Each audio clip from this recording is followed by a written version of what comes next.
You may have in recent years heard about the term brain rot. It's a term that largely applies to younger generations and their relationship to social media and trends. But what is brain rot exactly? Is it a new phenomenon? And is it really destroying an entire generation? Let's dive into it. Hey, I'm Adam, and this is For the Love of It.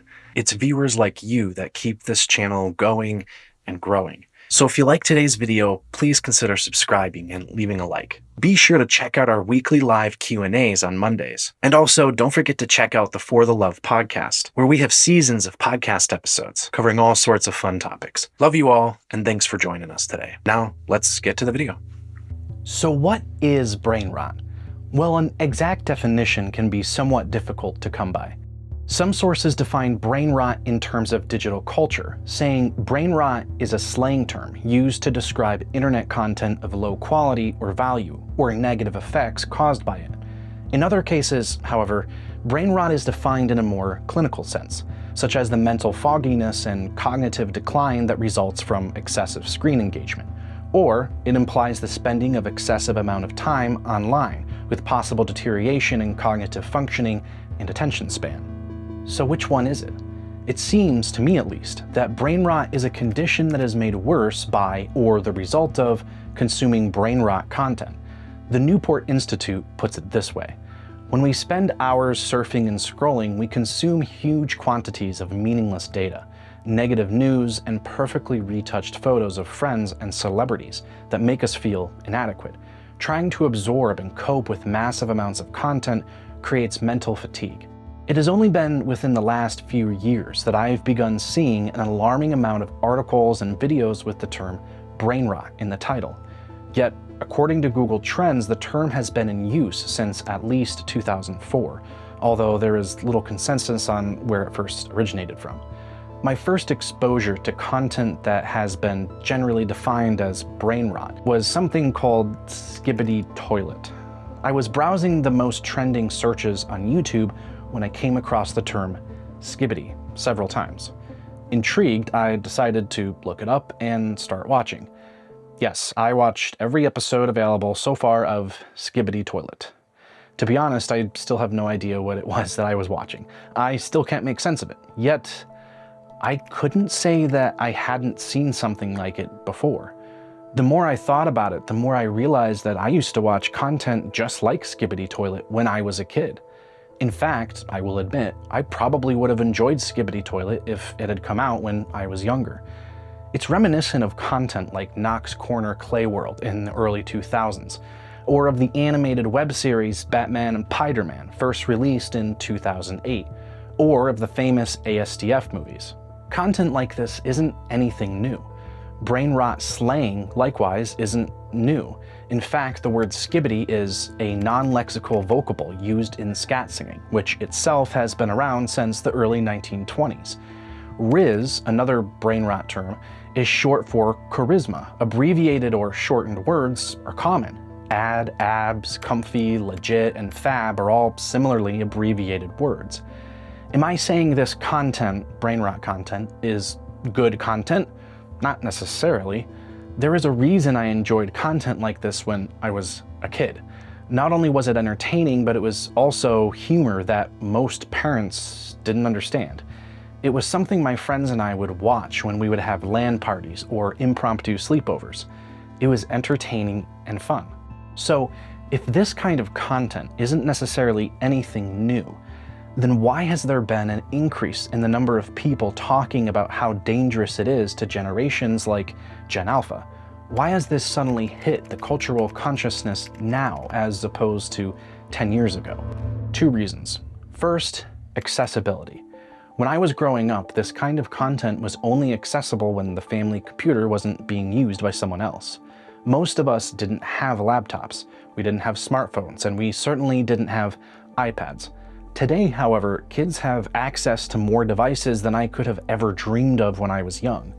According to Common Sense Media, 98% of children from newborn to age 8 have access to a mobile device at home, compared with 52% in 2011.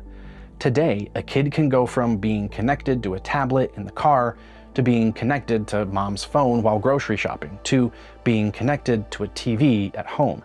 Second, there is a consequence of greater access to digital devices and more time spent watching content. It's a difference between fact and fiction, or knowing the difference between real life and digital entertainment. In fact, our culture is an entertainment culture.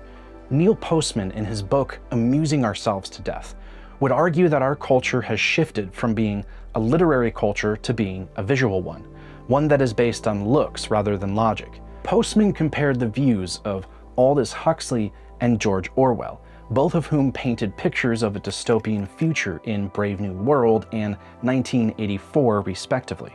Postman remarked, "What Orwell feared were those who would ban books. What Huxley feared was that there would be no reason to ban a book, for there would be no one who wanted to read one. Orwell feared those who would deprive us of information. Huxley feared those who would give us so much that we would be reduced to passivity and egoism. Orwell feared that the truth would be concealed from us. Huxley feared that the truth would be drowned in a sea of irrelevance. Orwell feared that we would become a captive culture. Huxley feared that we would become a trivial culture, preoccupied with some equivalent of the feelies, the orgy-porgy, and the centrifugal bumble-puppy. In short, Orwell feared that what we hate will ruin us.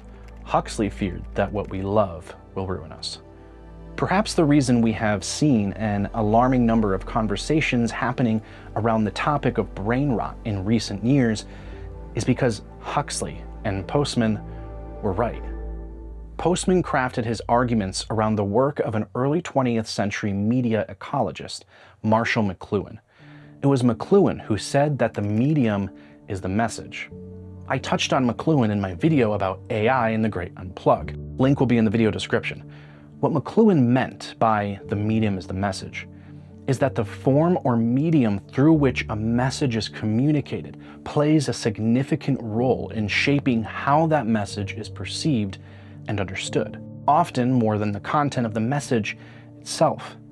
McLuhan argues that the medium influences society not just through the content it delivers, but by the way it alters communication patterns, human behavior, and societal structures, just like smartphones, short-form video, and memes. For example, a book encourages deep, focused, and linear thinking, while television promotes quick, fragmented, and emotionally driven content. The impact of television on society is not just in the shows or news it delivers, but in how it, as a medium for content, has redefined public discourse and reduced the attention span of its viewers. Postman argues that mediums like TV encourage trivial, image-driven content over analytical and rational content. It prioritizes entertainment over substance, leading to the disinformation of the public. He explores how this has infiltrated politics, where debates become performance, education, where learning becomes entertainment, religion, spiritual televangelism, and news media, where news is packaged for maximum entertainment value rather than significance. Thinkers like McLuhan and Postman, who published his book in 1985, did have a significant impact on culture. I can think of many films that challenged the way I thought about things. They gave me pause to think deeply and reflect on a subject. Yet all of this still sounds eerily relevant to our current cultural dilemma. Why is that? Why have we had thinkers breaking down the importance of communication and critically analyzing media since the early 20th century, yet we still find ourselves in the midst of precisely what they warned us of? Were McLuhan and Postman ignored? What really is happening to us, and more importantly, to the younger generations? I submit two things. First, it's not always easy to predict the creation of a new medium which transforms information and communication differently from anything else before it. For example, the difference between an oil painting and digital art is obvious. They look very dissimilar from one another.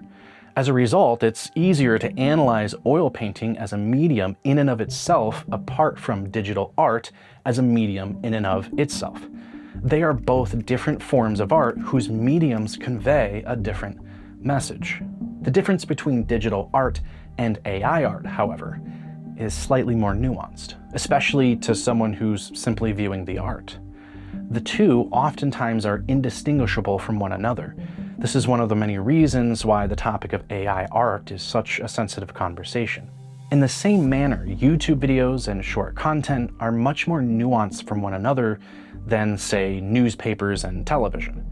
Although YouTube videos are obviously distinct from short content in structure and duration, it's not overtly apparent that they are wholly different mediums from one another.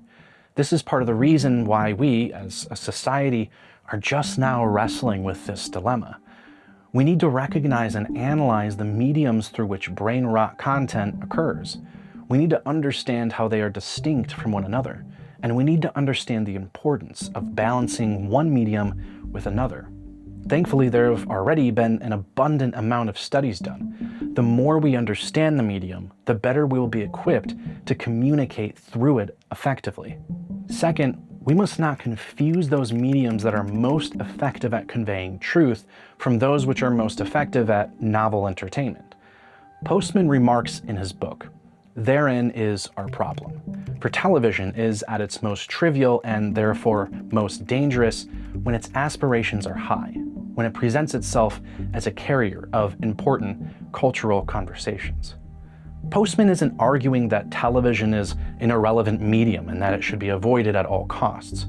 Rather, he's arguing that the medium through which a culture derives its epistemology, or its basis for truth, can have dangerous consequences if that medium is not best equipped to carry important conversations.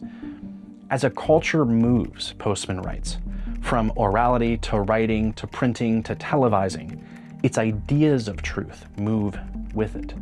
Truth, like time itself, is a product of a conversation man has with himself about and through the techniques of communication he has invented. Postman doesn't want us missing what he is saying here. He is urging us as a culture to recognize those mediums which should carry our most important social conversations, and those mediums which shouldn't. Perhaps our initial definition of brain rot content is too narrow. Perhaps we have all been a part of the dilemma. Brain rot content for Gen Alpha simply looks different from brain rot content for Millennials and Gen X. Maybe a short clip of our political opponents getting owned is as much brain rot as phantom tax or looks maxing. Maybe we need to wake up and realize we've been using the wrong mediums to carry the wrong messages that we want people to hear. One thing I've learned from Postman and McLuhan is the importance of balance. I never want to be in a place where all of the important information I receive about the world is being communicated to me through one medium. Whether it be short content, long-form videos, movies, articles, books, or podcasts, the mediums we choose and the way we balance them are important. Do I believe all short content is brain rot? Absolutely not. Do I believe nonsensical content like Skibidi Toilet is brain rot? Also no. But the amount of time that we spend and that we allow our kids to spend watching solely content of that nature will have a dangerous effect. It's important to see, learn about, and understand the world through a diverse array of mediums. Imagine if, as a society, we started to seriously consider what thinkers like McLuhan and Postman had to say. Imagine what would happen if we reserve our most important social, political, philosophical, and religious discourse for the appropriate mediums, like books and verbal communication. I wonder if such a change would lead us to the same place we're in today, or if it could lead us somewhere even better. Far from being dystopian, perhaps it could lead us to a place both Huxley and Orwell could have never imagined.